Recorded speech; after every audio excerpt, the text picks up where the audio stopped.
계엄 선포 직후 국회에 투입됐던 특전사 1공수여단은 5만 발이 넘는 실탄을 준비했던 것으로 김용현 전 국방부 장관의 공소장을 통해서 드러났는데요. 그런데 1공수여단의 탄약 관리 문서엔 단 550발만 탄약고에서 꺼낸 것으로 기록돼 있었습니다. 관련 기록을 조작, 은폐한 게 아닌지 의혹이 불거졌습니다. 이덕영 기자입니다. 작년 12월 3일 밤 국회로 출동한 특전사 1 공수여단. 2계대대 병력 265명이 동원됐습니다.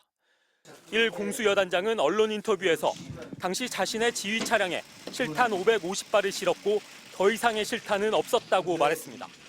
하지만 김용현 전 국방부 장관 공소장에 담긴 내용은 완전히 달랐습니다. 검찰 공소장은 12월 4일 0시 45분 유사시 사용하게 할 목적으로 소총령 5.56mm 실탄 23,520발과 26,880발을 탄약 수송 차량에 적재했다고 적었습니다. 합쳐서 5만 발이 넘는 양이었습니다.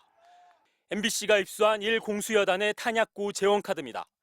이 카드에 적힌 수량은 12월 3일에 가지고 갔다 다음 날 반납한 지휘부 탄약 550발이 전부입니다.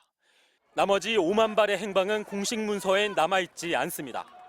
1 공수여단은 2급 경계태세가 발령되면서 실탄을 꺼내 차량에 실은 것은 맞지만 부대 밖으로 나가지는 않아 탄약 카드에도 적지 않았다고 해명했습니다. 그러면서 여단장의 추가 지시를 기다리다 새벽 4시쯤 다시 탄약고에 집어넣었다고 설명했습니다. 하지만 탄약고에서 실탄을 꺼내고도 기록에 남기지 않은 것 그 자체로 탄약 관리 규정 위반입니다. 더구나 5만 발을 차량에 실은 시점인 0시 45분은 병력 출동 한참 뒤로 당시는 윤석열 대통령의 지시로 계엄군이 국회 진입을 시도하고 있던 때였습니다.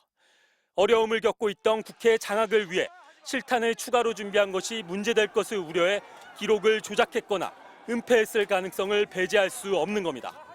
계엄에 동원된 부대의 조직적 은폐 의혹이 짙어지고 있습니다. 탄약 기록 누락과 부실 관리에 연루된 사람들에 대해서 엄중한 처벌이 특전사 수뇌부에 대한 신속한 수사가 필요해 보입니다. MBC 뉴스 이덕영입니다.